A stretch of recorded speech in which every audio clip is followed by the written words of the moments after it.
Welcome back to Survival English, the podcast where we teach you the English you actually need in real life. I'm Jax. And I'm Zora. And today we are going to the airport. Now, the airport is one of the most stressful places to speak English in because everything moves fast, announcements are loud, staff are busy, and if you go to the wrong place, you miss your flight. That's right. And the reason most people go to the wrong place is not because they don't know the airport. It's because they don't understand the English being used around them. Today, we fix that. We have 4 scenes: checking in, going through security and immigration, finding your gate, and dealing with a delay or cancellation. Grammar inserts at every step. Today's phrase fixes are 4 of the most commonly confused word pairs at any airport in the world: delayed versus canceled, carry-on versus check-in baggage, transit versus layover versus stopover, and customs versus immigration. Mix any of these up, and you could end up at the wrong counter, the wrong gate, or the wrong terminal entirely. By the end of this episode, you will understand every airport announcement, handle every airport conversation, and never go the wrong way again. Let's go. Scene 1. You've arrived at the airport. You need to check in for your flight. Let's walk up to the counter. Good morning. I'd like to check in for my flight to Sydney, please. Good morning. Could I see your passport and booking confirmation? Of course. Here you go. Thank you. Are you checking in any luggage today or just carry-on? I have 1 bag to check in and 1 carry-on bag. Perfect. Could you place your check-in bag on the scale? That's 23 kilos, just within the limit. And your carry-on, does it fit within 7 kilos? Yes, it's about 5 kilos. Great. Do you have a seating preference, window, aisle, or middle? Window, please, if one is available. I have a window seat available in row 14. Here are your boarding passes, 1 for your flight to Sydney and 1 for your connecting flight to Auckland. Your bags are checked through to Auckland. Perfect. What time does boarding begin? Boarding begins at 10:15 at gate 7. Please be at the gate at least 15 minutes before boarding closes. Thank you so much. Let's unpack that scene. And our first grammar insert is hiding right there: carry-on versus check-in baggage. These two are confused constantly, even by experienced travelers. And at a check-in counter, getting them mixed up wastes time and causes confusion. Check-in baggage, also called checked luggage, is the bag you hand over at the counter. It goes into the hold of the plane. You don't see it again until the baggage carousel at your destination. I have 1 bag to check in. Correct. My checked luggage weighs 23 kilos. Correct. Carry-on, also called cabin baggage or hand luggage, is the bag you keep with you. It goes in the overhead locker above your seat on the plane. I only have a carry-on. Correct. Does my carry-on meet the size requirements? Correct. The common mistake, saying, "I want to carry on my big suitcase." X wrong. A big suitcase is check-in luggage. A carry-on is small enough to fit in the overhead locker. Or saying, I need to check in my backpack. X, wrong. If it's small enough to take on board, it's a carry-on. You don't need to check it in. Size guide for Australia. Check-in baggage, typically 20 to 30 kilos depending on airline and ticket class. Carry-on, typically 7 to 10 kilos and most fit in the overhead locker, roughly 56 by 36 by 23 centimeters. Key phrases from Scene 1. I'd like to check in for my flight to destination, please. I have 1 bag to check in and 1 carry-on. Does my carry-on meet the size requirements? My checked luggage weighs... Wait. Do you have a window seat available? What time does boarding begin? Which gate is my flight departing from? Scene 2. You've checked in. Now you need to get through security and immigration. 2 separate processes and 2 words that almost every English learner confuses. Excuse me, do I need to remove my laptop from my bag? Yes, please. Laptops and tablets need to go in a separate tray. Liquids over 100 milliliters also need to be removed and placed in the tray. What about my belt and watch? Yes, metal items including belts, watches, and loose coins need to go in the tray as well. Shoes are optional unless the scanner beeps. Of course. Pause. Excuse me, is immigration this way? Customs is to the left. Immigration is straight ahead past the duty-free shops. I'm traveling internationally. Which one do I go to first? Immigration first. They check your passport and visa. Customs is after you collect your bags at your destination. That's very helpful. Thank you. And here is our second grammar insert, customs versus immigration. These two words describe two separate processes at an airport, but English learners use them interchangeably almost every time. Immigration, the passport and visa check. This is where an officer looks at your passport, checks your visa or entry permit, and approves or denies your entry into the country. You go through immigration when you arrive in a new country. I need to go through immigration. The immigration officer asked for my passport and visa. How long does immigration take at Sydney Airport? Customs, the check for what you are bringing into the country. This is where officers check your bags for restricted items, food, plants, animals, large amounts of cash, prohibited goods.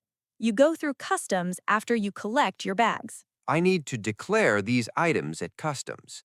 Do I need to declare this food? The customs officer checked my luggage. The order when arriving internationally in Australia. Step 1, immigration, passport and visa checked. Step 2, baggage carousel, collect your checked luggage.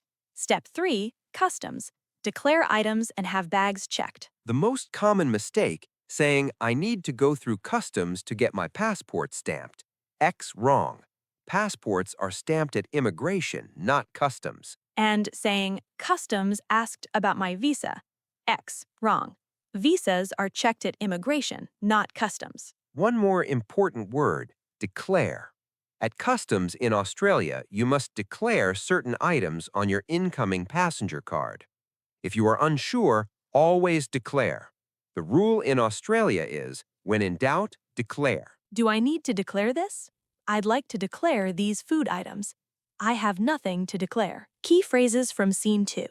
Do I need to remove my laptop from my bag? I need to go through immigration. Which way is it? I need to declare these items at customs. Do I need to declare this food? The immigration officer asked for my passport and visa. I have nothing to declare. Scene 3. You've cleared security and immigration. Now you need to find your gate. And this is where the third grammar insert lives, gate versus terminal, and the travel vocabulary pair that almost every connecting flight passenger gets wrong, transit versus layover versus stopover. Excuse me, I'm looking for gate 14B. I can only see gates up to 12 in this area. Gate 14B is in Terminal 2. You'll need to take the shuttle bus from the connector on Level 1. It runs every 10 minutes. Thank you. And I have a connecting flight. Do I need to go through immigration again when I get to Terminal 2? No, as long as you're transiting and not leaving the airport, you stay airside. You won't need to go through immigration again. And my layover is about 2 hours. Is that enough time to get to Terminal 2 and board? 2 hours is plenty. The shuttle takes about 8 minutes, and the gate will be open 30 minutes before departure. Perfect. Thank you very much. Let's cover two things from that scene.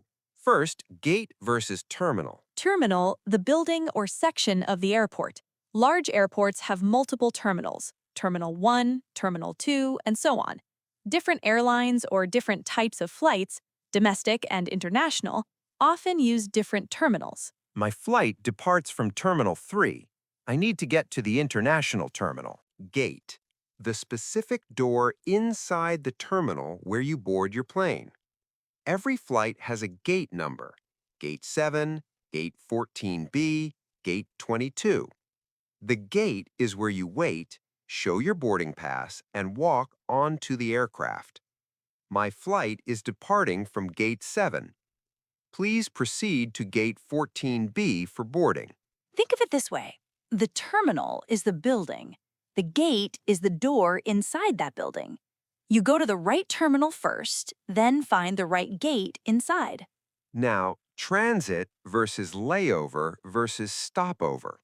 These three words all describe a situation where you have a break between two flights, but they are not the same, and using the wrong one can cause real confusion when talking to airline staff. Transit. You're passing through an airport between flights without leaving the airport. You stay in the secure airside area the whole time. You do not go through immigration. I'm in transit. I don't need to go through immigration. I have a transit through Singapore on my way to London. Layover, a stop between flights. This is the general word. It can be short or long, in the airport or outside. In everyday conversation, most people use layover to describe any connection between two flights. I have a 2-hour layover in Sydney. My layover is long enough to go into the city. Stopover. A deliberate break in your journey where you choose to leave the airport and spend time in the city or country, usually at least one night. It's a planned part of your trip. I'm doing a stopover in Dubai for 3 days on my way to London. We booked a stopover in Singapore. We're staying 2 nights before continuing to Tokyo. Quick summary. Transit, passing through, staying in the airport, no immigration. Layover, a connection between flights, short or long. Stopover, a planned break where you leave the airport and explore. Key phrases from Scene 3. I'm looking for gate, number. Which terminal is it in? I need to take the shuttle to Terminal 2. I'm in transit. Do I need to go through immigration again? I have a 2-hour layover. Is that enough time? I'm doing a stopover in city for 2 nights. When does boarding open for my flight? Now, Scene 4. This is the one that separates confident travelers from panicked ones. You look up at the departure board and your flight status has changed. What does it say? And more importantly, what do you say? Excuse me, my flight to Auckland is showing a new status. What does delayed mean exactly, and what should I do? Delayed means your flight is still happening, but it's leaving later than the original scheduled time. Your flight to Auckland is now departing at 2:45 instead of 1:15. Please stay near Gate 7 and listen for further announcements. So I don't need to rebook or go to a different gate? Not at this stage, no. If the delay extends further, a staff member will announce any gate changes. For now, please remain at Gate 7. And if it were canceled, what would happen then? If a flight is canceled, it means the flight will not depart at all today. In that case, you would need to come to the service desk and we would rebook you on the next available flight or arrange an alternative. I see. And if I'm rebooked, would my checked luggage be transferred automatically? Yes, in most cases, your luggage will be transferred to the rebooked flight automatically, but always confirm this at the service desk. Thank you for explaining that clearly. Let's break this down properly. Delayed versus canceled. This is the grammar insert that was teased at the end of the bank episode, and here it is. Delayed. The flight is still going to happen. It is just leaving later than planned. The plane exists, the crew is there, the route is operating. You just need to wait longer. My flight has been delayed by 1 hour. The departure is delayed. New boarding time is 3 p.m. How long is the delay? Canceled, the flight is not happening at all. It has been completely called off due to weather, mechanical issues, crew availability, or other reasons. You will not be flying on this flight today. My flight has been canceled. The airline canceled all flights due to the storm. What are my options now that my flight is canceled? Why does mixing these up matter so much? Because the action you need to take is completely different. If your flight is delayed, stay at your gate. Listen for announcements. Don't go to the service desk unless the delay is very long. If your flight is canceled, go to the service desk or airline counter immediately. Ask to be rebooked. Ask about your rights. In Australia, airlines must offer you an alternative flight or a refund. And here are the most important phrases to use at the service desk when something goes wrong. Could you tell me the reason for the delay? How long is the delay expected to be? My flight has been canceled. Could you rebook me, please? Am I entitled to a meal voucher or accommodation during the delay?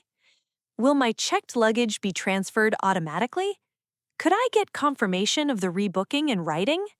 Notice the last phrase, could I get confirmation in writing? This is the same structure we used in the bank episode. Could you confirm that in writing? Learning one professional phrase structure and applying it across different situations. That is what fluency actually looks like. And two more important airport status words that learners often misunderstand.